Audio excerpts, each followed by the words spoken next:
4th. Visit believersfaithcampaign.org or call 0800 689 9332. Admission is free.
Hi, everyone. You are welcome to tonight's broadcast.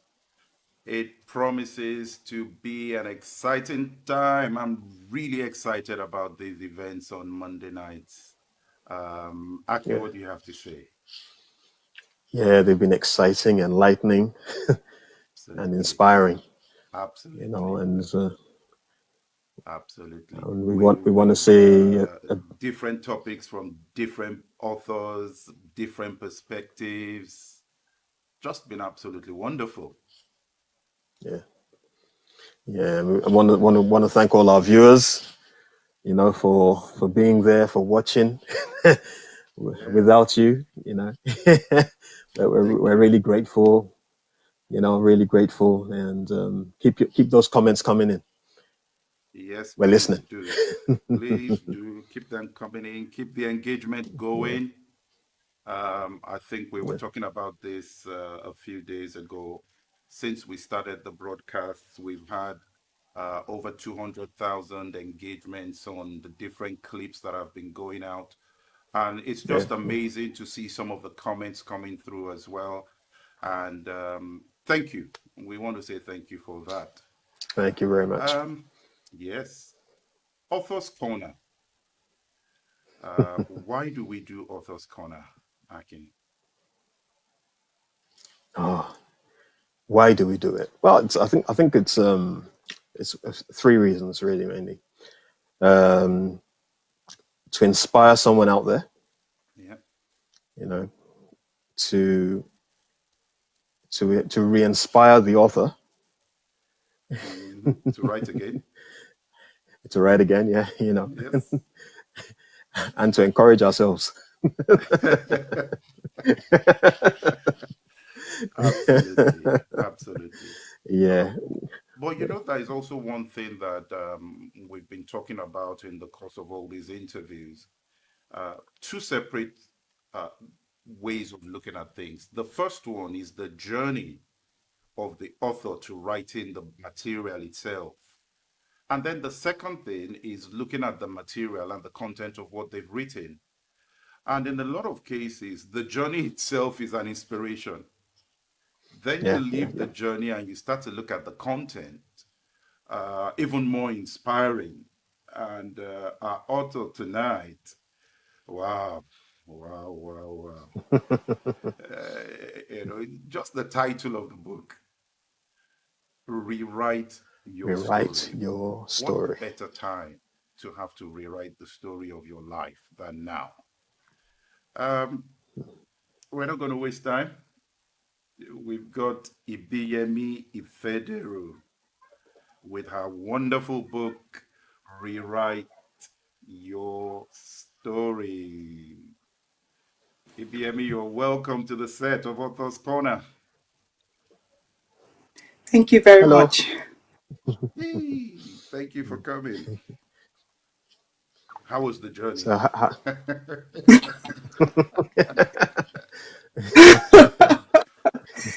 Oh, it's been a great journey, to be honest. It's been also a journey of rediscovery. Um, it's been very fulfilling as well. Nice. So yeah.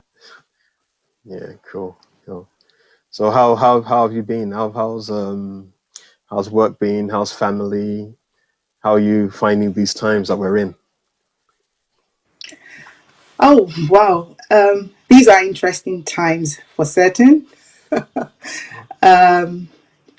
We find now more than ever that the lines have blurred even more, managing family, career, different aspects of life. And I think it's also allowed me to look within for the strength, Mhm. for this time, and bring in new skills, new inspiration, and even adapt more to Okay, the requirements of this new season. okay, fantastic, fantastic. So you excited about tonight? Yes, I am. I am. All right, all right.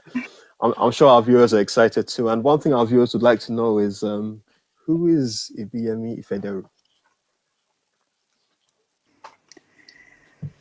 Oh, I would say Ibiyemi is definitely a woman of faith um, that is strongly entrenched in my DNA, in my life, in everything that sums me up. Ibiyemi is a child of grace, definitely Mm, a child of grace, who is a wife to a wonderful husband, who not only allows me express myself, but he cheers me on as I do so. So I'm very mm, grateful for that. Ibiyemi is also a mother by the grace of God. I've got a, a four, well, she'll be four soon, a 4-year-old daughter. Um, I'm also a daughter. I come from a family of four from my mom, but then a wider family of about 8. Um, so I've got siblings. Ibiyemi is also a career woman who mm, sees the marketplace as a mission field that God has man, called her to make a difference, but also to showcase his glory, to showcase that he's interested in the marketplace as much as he's interested in every area of our lives. And more from a career perspective, she's also a solicitor and a company secretary here in the UK. She's an avid speaker, um, thoroughly enjoys speaking about a wide range of topics, and has spoken both at career and non-career events over a diverse range of topics. I don't particularly favor one over the other. Wherever I find myself, I just express myself. I just flow. Okay. I'm just, yeah. Ibiyemi is also passionate about fulfilling God's purpose for her life, and she has an insatiable passion for learning, just learning generally. Okay. Fantastic. Would it be safe to say that Ibiyemi is also an author? Oh, yes. You forgot Oh, that part. That is, I think, okay. that hasn't fully sunk in yet. Ibiyemi is, yes, also an author. Yeah. Thank you for that All reminder. right.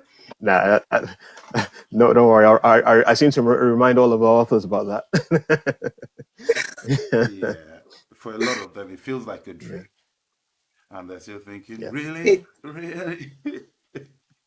And one of the things that's been actually really good as well is when they get the books and that first hard copy, and you grab a hold of it and you look at the quality of the work and you look at your name on it, and I'm like, wow, is this me? Is this me? It's me. It feels surreal, yes. It does, doesn't it? It does. All right, fantastic. All right, let's start Cool. digging into this, giving you the heavy questions. Heavy Mm. questions. All right, so I can see a question here. So your childhood was privileged but bittersweet, according to you. From an early age, you were discontented with many things that people around you were willing to accept. You disliked any expression of mediocrity and habitually challenged the status quo. Would you say you are a difficult person to work with? Um, Not at all. On the contrary, I believe that I am one who actually inspires people to be a better version of themselves by living my life that way. So, very true, from an early age, there were certain things that I didn't just find acceptable, which maybe other people learned to live with. But one thing I always tell myself is, look, at the end of the day, if I do something, if I touch something and I haven't given it my best shot, Yeah. then I think I have disappointed and failed myself. So, and that underpins everything that I do. And in terms of working with people, what I always say is that, look, at the end of the day, when you leave and people ask, who did this? What do you want to be said of you? Or how do you want to be defined? So that inspires me, and it also helps me to bring that out of people. And I find that it's not just about saying it, it's really your actions that speak. So when people see me doing these things and living this, then it's not just a case of, look, she just likes to talk the talk, she doesn't walk the walk. So I don't think I'm a difficult You know person. the I reason I think I asked just it that way, BM, because there are certain behavioral traits that in our growing up from the part of the world we grew up from was labeled as disrespectful. But being inquisitive, something happens and you're saying, why did you do that? Or why did you go that way? Shut up. Why you just keep quiet and follow us? But from your experience, what you're showing here is that those traits were there from the beginning. You've now gotten to a stage in life where the same traits you were exhibiting as a child are the traits that are relevant for moving you forward to the next level in your career. And I think that is important. Very true. Exactly. I think you just really, really put it very nicely. Growing up, there were so many things that I was dissatisfied with. And sometimes I just wondered whether there was a way to express, a different view. And growing up in the society that I grew up in Nigeria, you couldn't just question things. Most likely, you'll be put firmly in your place. You couldn't challenge things. There was a lot of asymmetries in relationships. So I was yearning to express, to allow those things inside me find expression. And you're right. By the time I was able to then become my own person, I found out that those traits, that ability to, sort of challenge the status quo, to ask questions, and all these other qualities have really helped me one way or the other in my journey, my career journey. And I'm very grateful for that. I'm grateful that I did not, succumb to the norm, just sort of letting things be and just trying to conform. I'm grateful that I didn't. Yeah, there's something else you said in here. As I looked at the statements you made there about your childhood and things like that, and another point in there, which I think is important to draw out, is you described yourself as privileged, but you had your fair share of challenges, such that privileged doesn't mean without challenges. And that in itself sometimes creates a bit of a challenge for you because you have this idea, you have this dream, people think, oh, that person has it good. Did you experience things like that? I certainly did. I certainly did. Growing up, I was quite fortunate that I was privileged in the sense that there wasn't anything that I wanted that, my parents could not give to me. But then, as you will know, in reality, especially with the whole COVID and some other things going on, that there are certain things also that even your privilege cannot buy for you. And there are certain circumstances in life that, you just find yourself wondering, whether what it is like on the other side. But then people wouldn't know these things. People don't know these things. So, for instance, growing up, I didn't live with my father. So even though I had all the necessities and even luxuries, it was a different kind of relationship growing up. And I remember, right, my early formative years, a lot of my friends came from homes where they had both parents. They were living with both of their parents. So it's those sort of experiences that actually I was referring to, that look, even though those I had those privileges, but it was bittersweet. There were certain things I had access to. I had good quality education. I had friends. I had all those things. But there were other things that, only those who know the story, the backstory, would realize that it wasn't like I didn't also have my fair share of things that weren't necessarily that I didn't have my own share of things that I desired, beyond what I grew up with. Wow. Yeah. Wow. Interesting. Akin. Yeah. Interesting. Okay. After the first thing, you can almost just close there and say, let's go.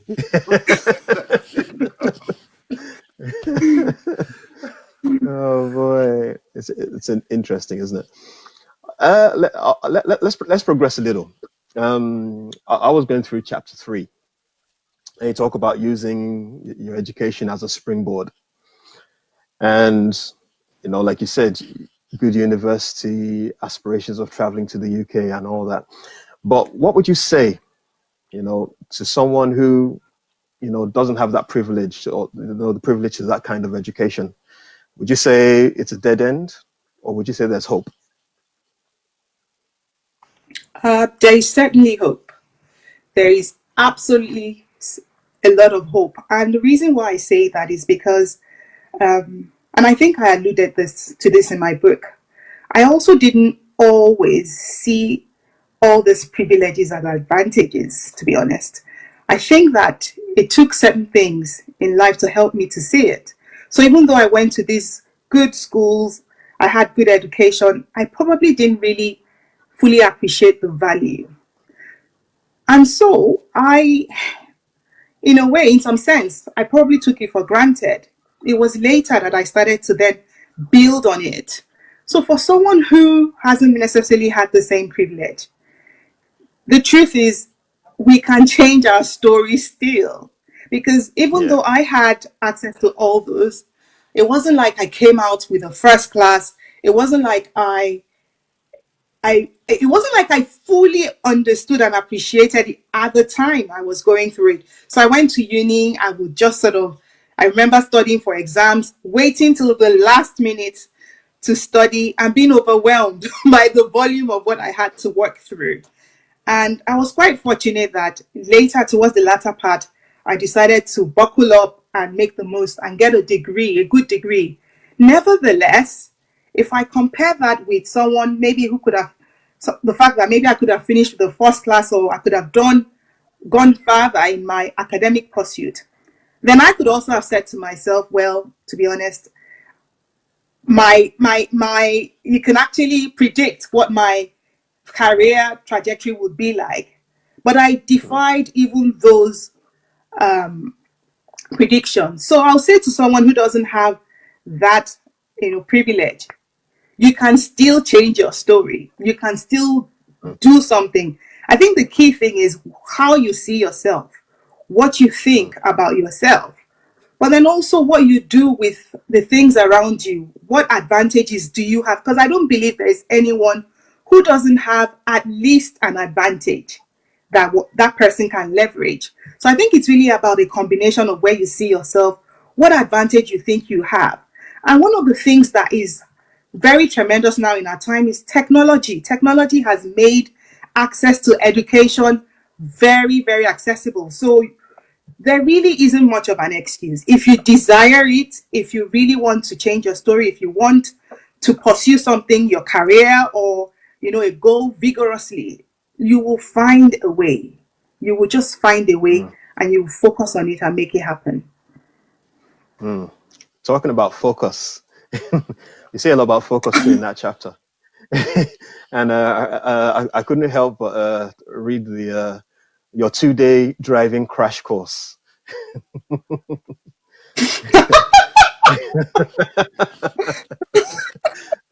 All right, tell me how you did it. Tell me how you did it. Honestly, when I think about it now, I tell myself, you must have had something else going on. But I remember I was due to start my law office attachment, and I had arranged for a driver to take me to the law office. I'd done all of that.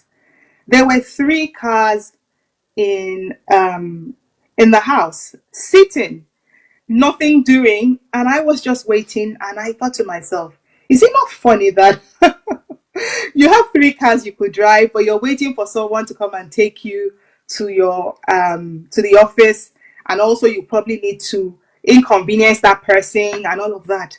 And I just decided I didn't want that. And I tend to do that a lot. I will just suddenly decide, look, this has got to change, and I'll go straight for it. So I call up someone and I say, look, I really need to do a crash driving lesson. And he's like, okay, why not? We get in the car. I do the first 30 minutes. And I'm like, oh my goodness, is this what driving is about? And then within an hour, he tells me to get on the driver's seat. He leaves me and he's like, that's it. And I was almost freaking out. But I think because I just felt that it didn't make sense for me to be in the house where there are 3 cars and I can't help myself. I felt helpless. That's the word. I felt like I wasn't in control. I wasn't able to steer things. So it took, by the end of the first day, I kind of felt, oh my goodness, what did I set myself up for? But there was this adrenaline that must have been pushing me. Pumping. Because the following day, I developed more confidence. And I think because I just had that clear goal of driving myself for the attachment because I didn't know what to expect. I was able to do that. And by the third day, I could drive myself to the law office. So it was a crash course. It was crazy to be sincere, but yes, I did it. So what did you think about the? Didn't you find the Lagos rules daunting? Wasn't it a little fear? Absolutely. To be honest, there was, but I think the person who taught me, I have to give him some credit as well. In some backup, I think it's just like not necessarily. Even though I knew the risk, I was quite aware of the risk. I knew that driving on the roads in Lagos, they ditch all the rules, sort of the driving rules, the traffic rules are totally ignored. But he just kept saying to me, Elishe now. That's the word. Elishe now. He kept saying to me, look at all the drivers, the bus drivers. Are you telling me they are better than you? And that did it for me. When I heard that, I thought, oh my, that's true. If these bus drivers just pick up the vehicle and drive, if they are driving, why can't I? So he must have been able to connect with something in me that, yes, you can do it. So that was driving me that, look, if these people are doing it, then I certainly can.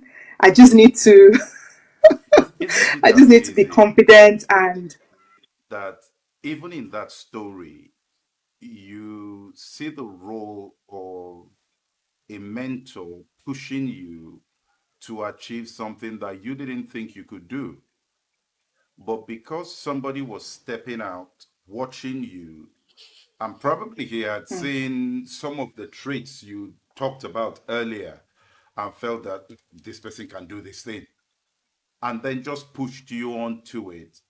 Because sometimes when people are thinking about career progression and things like that, um, we ignore the fact that there may be a manager somewhere, there might be a colleague somewhere who's going to play the role that this person that thought you played in just cheering you on, move ahead, you can do it, go ahead.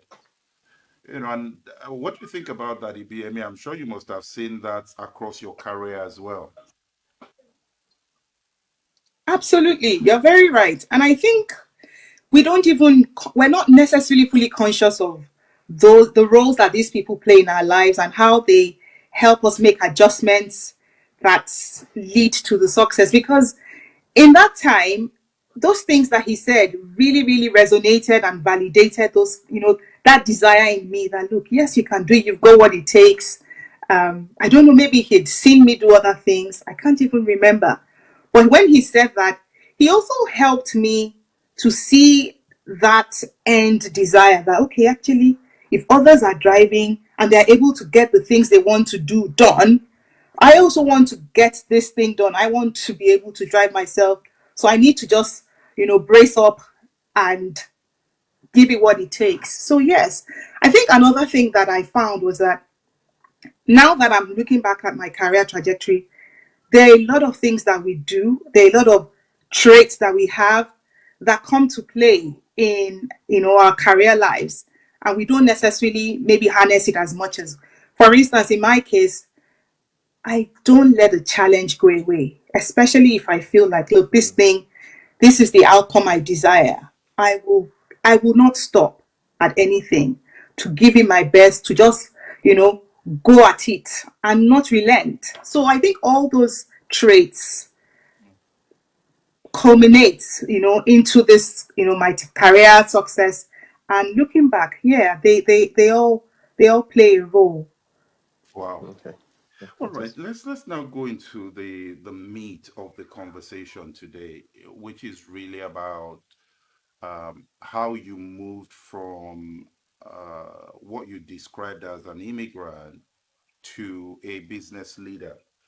And in some of the conversations that have been coming up online, on some of our other discussions around race, around some of the protests that are going on, uh, one comment has actually come through quite frequently, and it's this fact that a lot of people will say immigrants from Nigeria, Africa, whatever part of the world they've come into the UK, they only get involved in menial jobs, right? And that because they're in these menial jobs, they don't really have much they can contribute.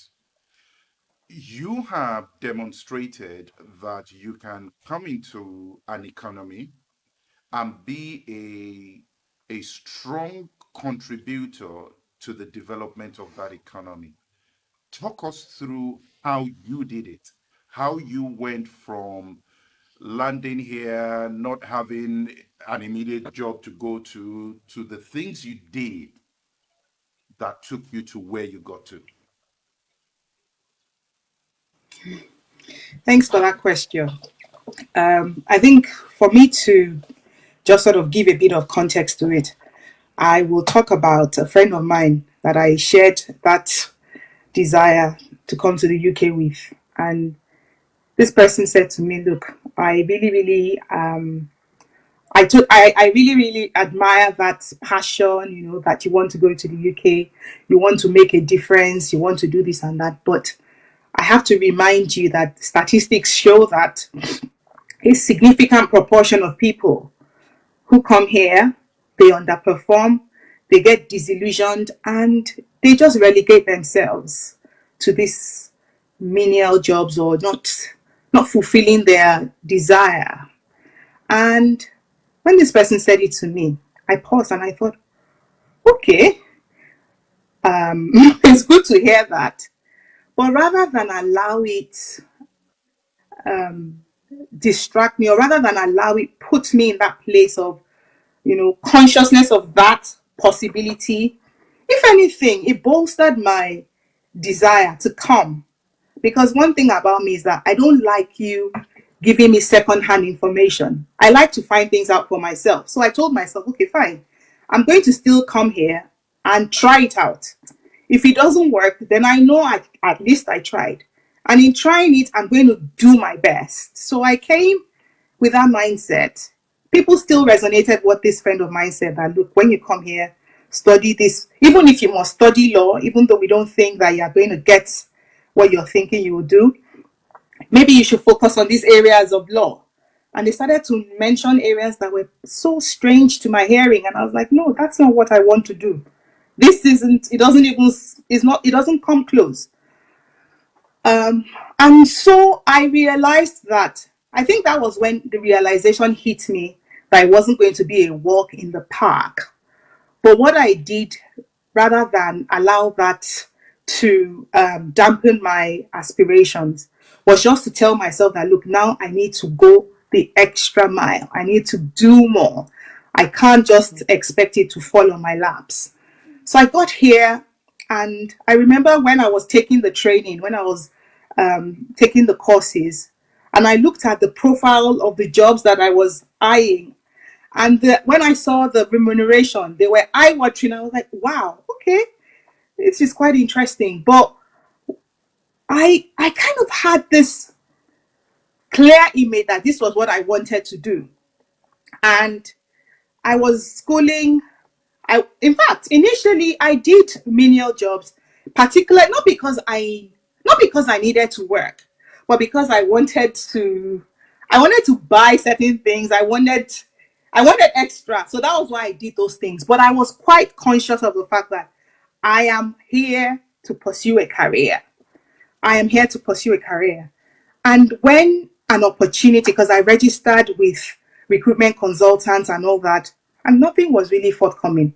But I didn't stop. I kept at it. I kept, applying for roles. I kept at it. I kept modifying either my CV or doing whatever, finding out information. And when the break came, they needed someone who could start immediately, who could fill up a maternity role. And I just said, wow, yes, I'm the person. I can definitely do it. And I started the role. Now, at the time, this role, given the fact that I was already a qualified lawyer in Nigeria, it was like I was taking several steps backwards in the career trajectory, because as a lawyer, you don't even need to write some of the qualifying exams that people write to become a company secretary.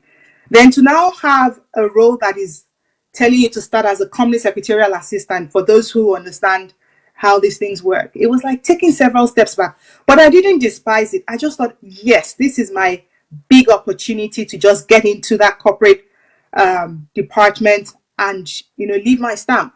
And I got in there.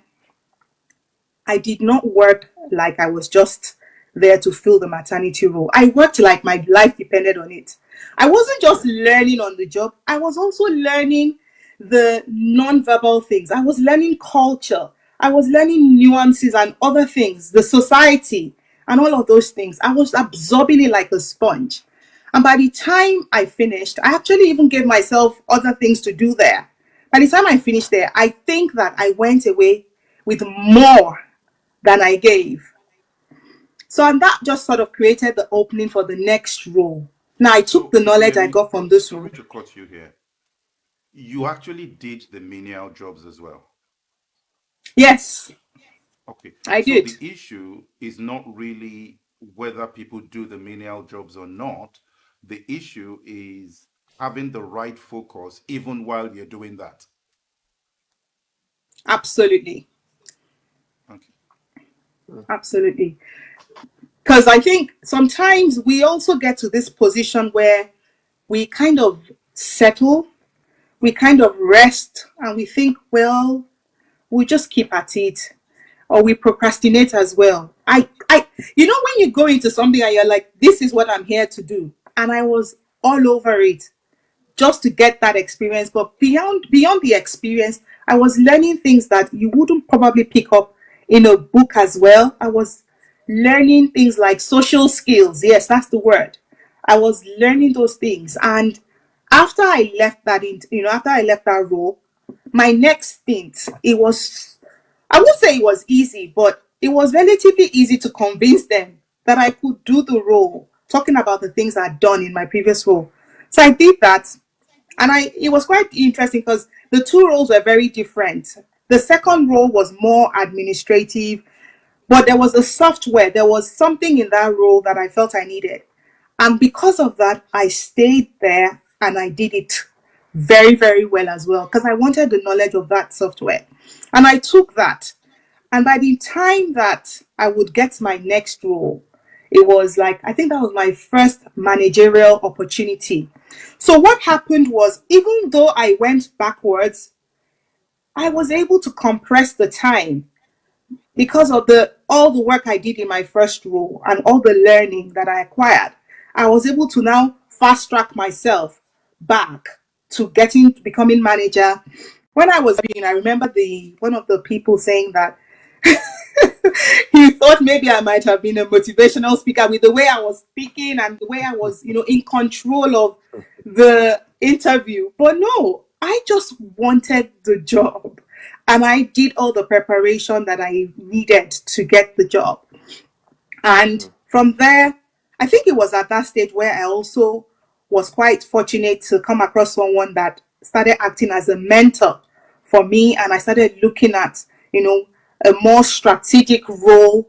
And this person was very, very instrumental in helping me, to come up with strategies to then move to the next level. There was a point at which I also had an opportunity to write some qualifying exams. Now, that was quite an interesting point in my life because I could have stayed in that managerial role and carried on. But I quit that role. I quit that job. I remember when I was speaking to my boss and told him I was quitting, he tore my letter. I said, no, you're not serious. You can't leave, and even I thought to myself, wait a minute, what do you want? How can you leave this role? But I knew that for me to get to that next level, I needed to withdraw from that and then get the qualifying experience. Let's talk about that a bit. When you quit, was there a support system? So when I quit my job at that point, I think it was important to note that I quit for a reason. I quit because I realized that there were conflicting interests in my in my role, and also the exams that I was trying to qualifying to then become a solicitor in the UK. And the exams coincided with some very important board meetings in the organization. And I didn't want to give it half-half. I didn't want to be half-hearted in delivering. So I felt that the best thing to do was to leave the role, focus on the exams, and pass it. And I'd registered with a course provider, and I knew that was what I wanted to do. So when I quit and I started preparing, I think the major support system I had was just the goal that, look, now that you're out of a job, you need to make this work. You had better pass these exams once and pass it well so that you can move to the next level. But I did have people, I had family who were very, very encouraging. But I don't think I shared it with too many people. It was just very, very close people to me. Because sometimes I find that when I'm trying to get something done, if there are too many people talking to me, that in itself could be a distraction. So I kind of, once I feel that this is what I need to do, I focus on that and I go all out for it. How important was that support system? Oh, it's quite important.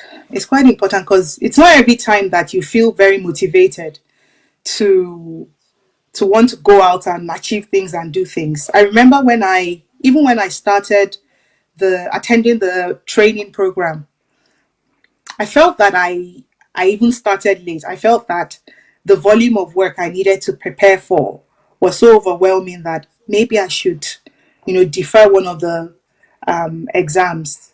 And going back to my support system, they were like, but that's the whole essence of quitting your job. So what's the benefit if you defer it?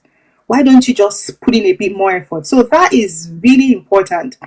Also, it helps you to sort of measure how you're doing. Sometimes when you hear it from others, it just helps to resonate in your heart that, okay, yes, I'm on track and I'm progressing. Definitely the support system is fundamental because I remember my mentor also just sort of giving me insights. I remember family also just providing me with that emotional support and other forms of support. So it's vital. But then even if you don't have a very, like a great support system, you can still find strength inside of you. You can still look at, the end goal and let that be the motivation. Like, okay, I'm making progress. This is where I'm going. And I yeah, think one thing that's you definitely critical, still. about the support system, Ibiyemi, as you were talking, that was just coming to my mind, is the fact that relationship building is important.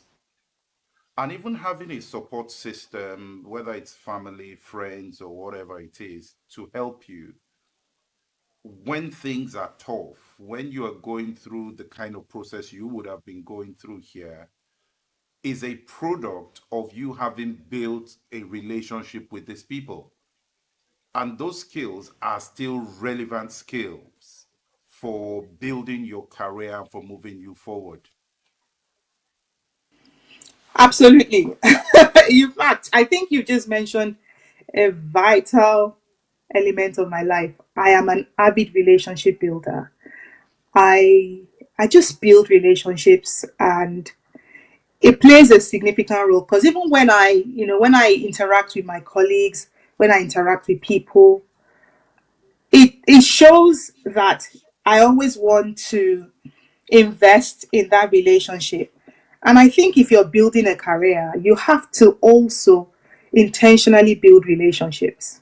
In fact, that's one of the things that I would say helped me being able to build a great network and being also able to leverage that network, being part of useful communities. So even though, I can't necessarily mention the different networks that I I joined at the time, but they were very, very instrumental.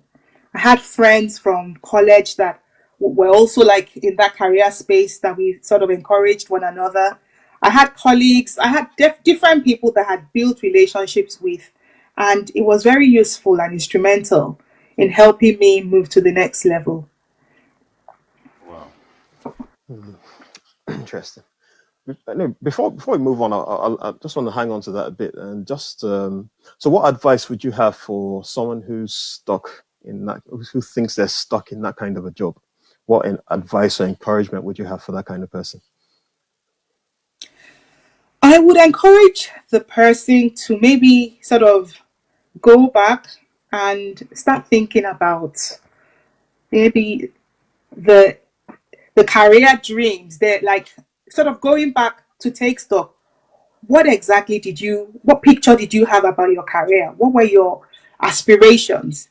And then sort of do a gap analysis. So where are you now? Can you still see yourself even on that trajectory? And when you kind of find out where you are and do an analysis of how far you are from where you want to be, then you can start to find ways to then get you closer. And then in terms of how to get closer, we've talked about some of those things already. For me, I found that having a mentor played a significant role for me. Just being able to see and hear and get some wisdom from someone who's walked the path or a similar path as I was walking, it was very good. It helped me avoid certain mistakes and pitfalls. It fast tracked my development. I was able to sound that person out on different things. So you don't necessarily feel as isolated when you have someone who's walking you, and you don't necessarily have to have a mentor that you directly have a relationship with. It could be someone that just mentors you from afar, someone you admire what they've achieved. But I think it's vital to find that person that you could then draw maybe inspiration from. Also, I think, as I was saying earlier, having a network, having a support system, and intentionally building that support system. Thinking whether, within your career space, you are part of any career network and what role you play within the network. What you're doing with that network, how you're leveraging that network. Because sometimes we don't realize how much it helps to see others who are maybe experiencing similar things as we are experiencing, how much it helps in fueling us and helping us, go on. So I would say definitely look at, having a mentor, building a career network, but most importantly, being honest with yourself on where you went wrong. Did you find yourself settling in because you felt that you don't necessarily think that people like you can move to the next level? So for instance, I'll give an example. My younger brother, whenever he's speaking at events, he will tell them he's going to be the next CEO of a major oil and gas global organization. People laugh, but he is so clear in his mind about that desire, about that ambition. And I think a lot of people need to also be clear, to have a clear picture of that ambition or that desire. So go back, look at it. Where have you, maybe you've had a few disappointments, things haven't gone your way, you've had a few no's, people have, rejections. Those things should be a springboard and not necessarily put you down. Those things shouldn't make you feel like, you can't achieve, especially now that there are so many other people that we can see and we can draw inspiration from. So Akin, quite a few steps, but I think it's definitely possible. before you ask your question, because I know you've got a question to ask there. Ibiyemi, you mentioned the point around mentoring. And I think it's important for our viewers to not consider mentoring as gaining access to a person.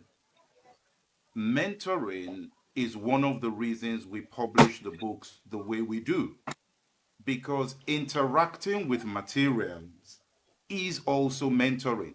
Somebody picking up your book, rewrite your story, and says, how do I do this thing? Well, how many books about getting out of where you are have you read? How many books about people who tried what you are trying to do and got the results. Did you read? And you know, sometimes the way we get out of our situation is not necessarily reading the story of those who succeeded, but also the story of those who failed.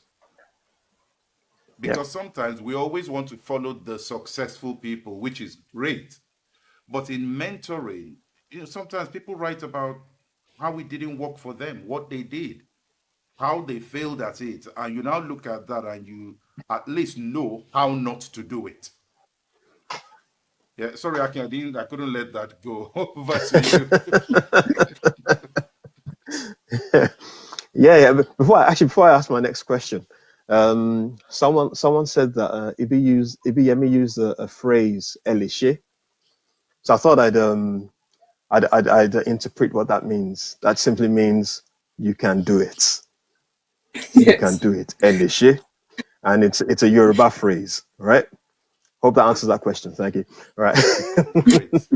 Yeah. And of course, it means that people, look, you can ask questions. We're live on Facebook, YouTube, Instagram, different channels on Facebook. So please, on any one of these channels you're watching this, you've got a question for Ibiyemi, just throw it out there and we'll pick it up. Akin. So elishe. All right. Yeah, well, you see, we're fast running out of time, but I've got to ask this one.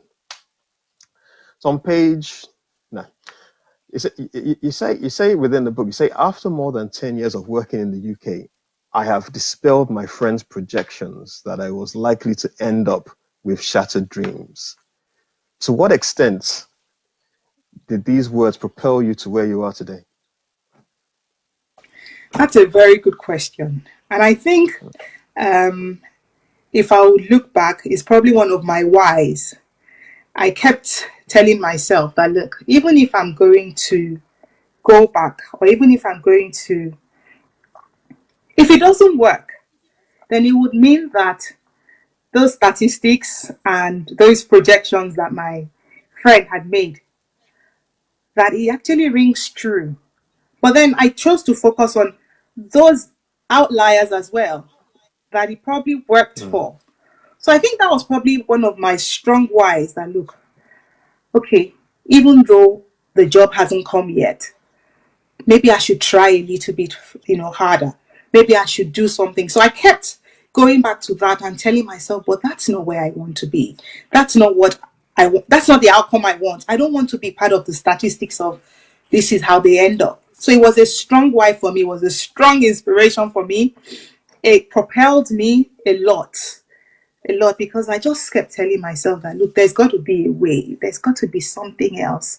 And I think that really helps me. Naturally, I'm very inquisitive. I'm always wanting to find out if there is more, if there's something, if there's a way. So that, hearing my friend say that, it played a very, very vital role in just propelling me, especially when I feel like I'm a bit stuck. I go back and I'm like, okay, is this it? Is this the end? Is this where, I concede and say, okay, I can't go further? And then I just keep at it, and somehow God also helps. He helps with the grace. God Some also people will take helps. that kind of comment. I will never talk to that person in my life. You see what they said about me? See how they treated me? And then when you now make it, you go back and say, No, actually, nah, none of that. no. I think But Go ahead, Ibiyemi. I think the person really helped me, because sometimes yeah, we also find that if there's really nothing propelling you from deep within, sometimes we might then be ready to accept or to settle. But when there is something very strongly inside of you telling you, but that person has said this, or this is what is out there, or you're trying to defy something, then it propels you. So in a way, it helped me. And that's why I cannot yeah. write my story or rewrite my story without reference to that statement, because it's stuck with me, even for how many years now. So I'm grateful the person said it. Yeah. Absolutely. So you owe that person. Probably. Yes, you do. You do. Yeah. But I think the point though is that even when people say negative things to you, those negative words sometimes are the trigger you need to keep you going. You know that the trigger, and like you say, I remember a story once being at a place, and somebody said, "Why did you do this thing? Don't you know every other person that has done it has failed?" But that statement was what I needed to hear to say, everybody failed. I would fail. I'm different, and walk through it. Yeah. Wow. Yeah. Yeah. We are Yeah. running out of Absolutely. time here, IBME, you see. There goes an hour. Now, before we run out of time completely, one of the things that really stood out for me in this book is towards the end, where you created something you called your personal action plan. Because this is about taking people step by step into how to do what you did. Talk to us about the importance of this personal action plan.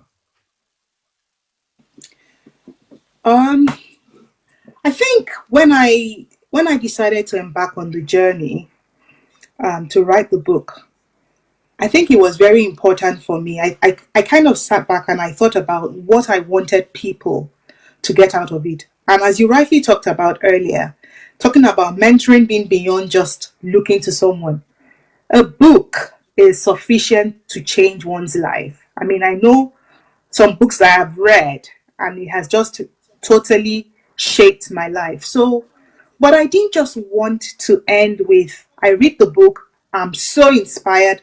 I drop the book and then I go out there, and you know how we are as human beings, because of the myriad of decisions and myriad of things that we have to do and pay attention to, we just find that that desire, that adrenaline that we had initially, it begins to wane. And I felt that beyond the, oh yes, Ibiyemi has written this book, if she can do it, I also have the capacity, which is the fact. But we have to go beyond that and have an actionable tool and have something tangible, a kind of accountability tool. Because I realized that in my own case, for instance, if I didn't hold myself accountable, I'll probably also explain away some of the lack of achievements or underachievements. But I held myself accountable to myself and to people. So I felt that that personal action plan was vital in helping people to hold themselves accountable and going beyond being inspired or going beyond wanting to do things. This is now a tool that could actually help you take actionable steps, intentional steps that you can actually measure yourself. So, if anything, I would even say that that personal action plan is as vital, if not more vital, than the book itself. Because if you read the book and you feel good and you go and you revert to, your business as usual, then it would hurt me, because I feel that, look, beyond the reading there has to be intentional action, and you have to commit yourself to it. So I think the personal action plan for me was like my heart's out to the reader, saying beyond you feeling whatever or you taking note of what you want to achieve, this tool could actually help you to measure, to plan and all of those things. Wow. Ibiyemi, this has been fantastic.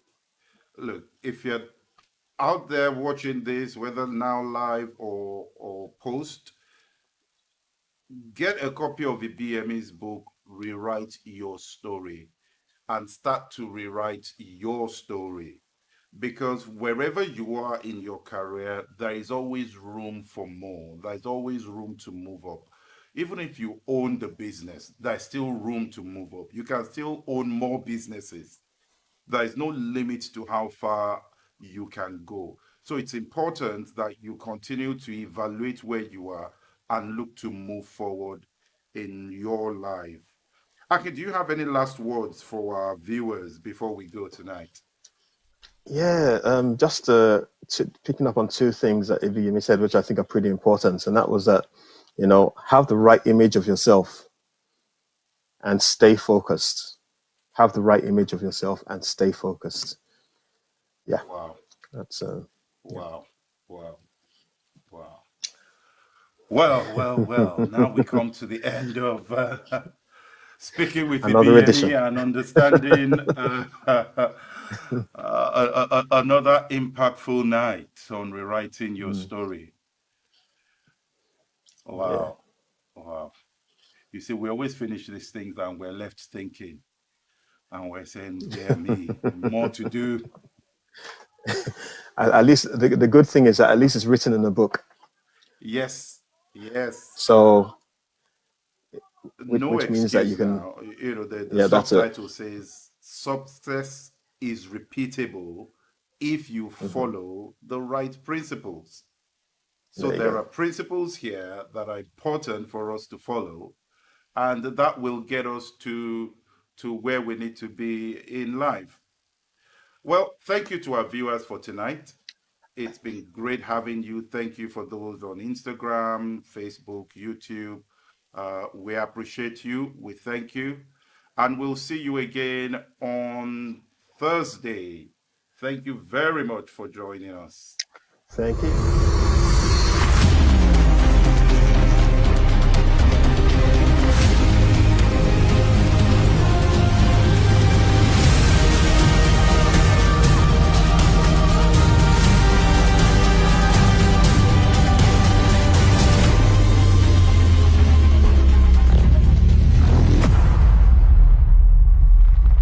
Join the Believers Faith Campaign for London Healing Conference 2020.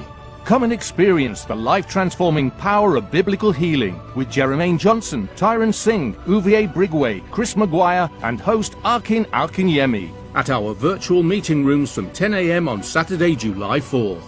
Visit believersfaithcampaign.org or call 0800 689 9332. Admission is free.